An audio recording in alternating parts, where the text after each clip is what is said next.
Salut la team Debs, je vous avais promis une vidéo pour vous montrer comment je suis passée de ce résultat catastrophique à des cheveux sublimes.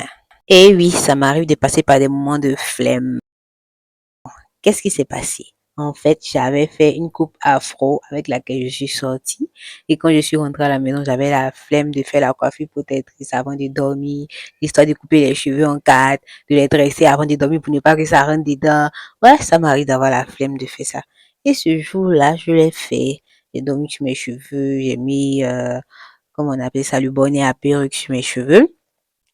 Et donc, le matin, quand je me suis réveillée, mes cheveux étaient en mode, on fait la troisième guerre mondiale. On organise la troisième guerre mondiale, wesh.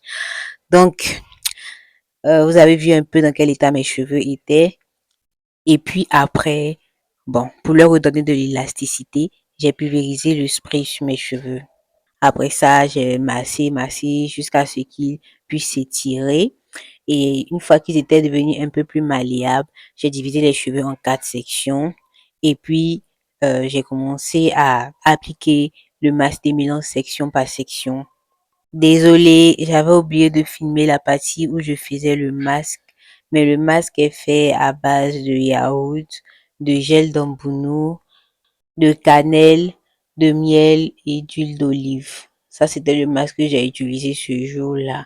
Je change de masque selon mes inspirations, selon les besoins de mes cheveux, mais la base reste le masque au yaourt parce que franchement, de tous les masques démêlants que j'ai eu à utiliser, franchement, le yaourt, c'est un défrisant naturel, mais comme je peux pas défriser mes cheveux et que je ne veux pas défriser mes cheveux, parce qu'ils sont trop chics comme les spaghettis version longueur. Du coup, c'est l'astuce que j'ai à chaque fois quand je trouve que mes cheveux sont trop emmêlés ou trop secs ou trop, qu'ils ont fait en fait. Je leur fais le masque des mélons au yaourt et ils deviennent tout doux, ils deviennent dressés. Il y avait même une de mes abonnées qui m'a dit, ben, bon, je lui avais fait son soin. Après, quand elle a défait ses cheveux, elle m'a dit, mais toi, tes doigts, ça défrise les cheveux. J'ai dit, non, mes doigts ne défrisent pas les cheveux. C'est le masque des mélons au yaourt. Donc, moi, c'est ce que je vous recommande. Peu importe la routine que vous allez vouloir adopter, incluez le yaourt à l'intérieur. Vous m'en direz des nouvelles. Voilà aussi une des raisons pour lesquelles je ne poste pas trop de vidéos de euh, mélanger de l'oignon avec de l'huile et puis ajouter des œufs et puis ensuite ajouter le sel. Après, partir mettre en l'huile au feu et puis ça donne un œuf pour déjeuner. Ça demande du temps de faire des petites vidéos du genre. Bon, je vais peut-être m'y mettre pendant ces vacances-là, en fonction de l'inspiration et du temps que j'aurai, de vous faire des vidéos avec plein de trucs de recettes de cuisine, mais vraiment, c'est pas la base, la première raison pour laquelle je suis venue ou la première raison pour laquelle j'ai créé cette chaîne. Premièrement, vous devez savoir que les cheveux afro ont des besoins qui sont propres à eux et une fois que vous les comprenez, ils deviennent super beaux, super doux et encore plus faciles à manier et vous pouvez faire toutes les coiffures que vous voulez. Parlons de ça, j'ai une petite question pour vous. Si vous êtes une femme et que vous me suivez, écrivez en commentaire si vous serez capable de vous marier avec vos cheveux naturels comme coiffure de mariage. Je serais ravie de voir vos avis concernant ce sujet. Une des personnes que j'accompagne me disait, ben, à cause du fait que ses cheveux sont afro, elle ne peut pas faire telle ou telle coiffure. J'ai dit, mais ça, c'est avant ça. Aujourd'hui, il y a tellement de manières de pouvoir rendre ses cheveux afro plus étirés et de pouvoir faire n'importe quelle coiffure et les garder longtemps et aussi jolis. Euh, on n'est plus à l'époque où on nous refusait le salon de coiffure. Ça, je vous ai pas raconté ça. Je vous explique cette anecdote. Lorsque je commençais avec les cheveux afro et tout, à ce moment-là, le style afro n'était pas trop répandu. Voilà, c'était pas comme si je suis née aux années 50. À ce moment-là, oui, c'était répandu, mais il y a eu une phase où le défrisage était venu à la mode.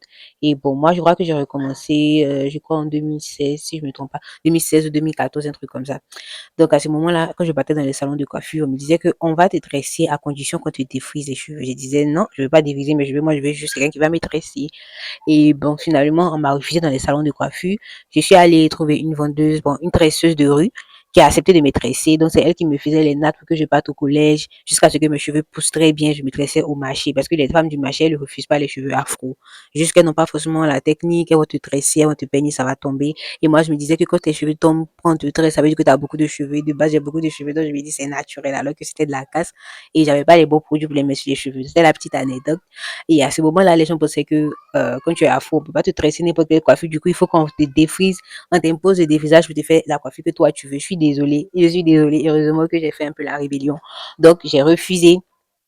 Donc, c'est ce qui m'est arrivé. Et puis, bon, c'est les femmes du marché qui m'ont accepté jusqu'à ce que j'arrive à avoir une certaine longueur. Et puis, voilà quoi, j'ai des astuces toujours sur YouTube pour savoir comment utiliser, pour savoir comment traiter les cheveux naturels pour avoir un meilleur rendu. Et puis j'avais aussi à mes côtés ma tante qui n'est plus de ce monde, Tata Léo, qui prenait soin de mes cheveux aussi. Quand je partais dans son salon de coiffure, je payais jamais. Oh. Peut-être que je payais les mèches, mais tout était gratuit. Oh. Ah, consultation familiale, c'est zéro. Donc, quand je partais chez elle, elle faisait mes cheveux. Et puis, bon, peut-être dans une autre vidéo, je vais vous raconter l'anecdote selon laquelle j'ai été confrontée à l'histoire des poux. Hey, les poux dans les cheveux afro. Est-ce qu'on en parle?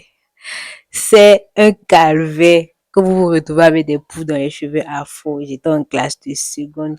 Donc, lorsque vous voyez la vidéo, j'ai fini d'appliquer le masque. Je vais le laisser poser pendant 30 minutes. Après, je vais rincer à l'eau tiède. Et là, je suis en train de masser le cuir chevelu avec la brosse massante pendant 5 minutes. Alors, si vous êtes arrivé jusqu'ici, c'est que vous aimez ce que je partage. Si vous connaissez quelqu'un qui a des difficultés avec ses cheveux naturels, n'hésitez pas à lui partager cette vidéo. Je suis sûre que cette vidéo lui sera utile. Je suis sûre, on se retrouve à la prochaine. Je vais vous montrer quelle est la coiffure que j'ai faite après ce soin et comment j'ai fait cette coiffure moi-même. De base, je me tresse seule à la maison. N'hésitez pas à mettre en commentaire si vous avez des préoccupations que vous voulez que j'aborde dans mes prochaines vidéos. Je suis sûre, à très bientôt.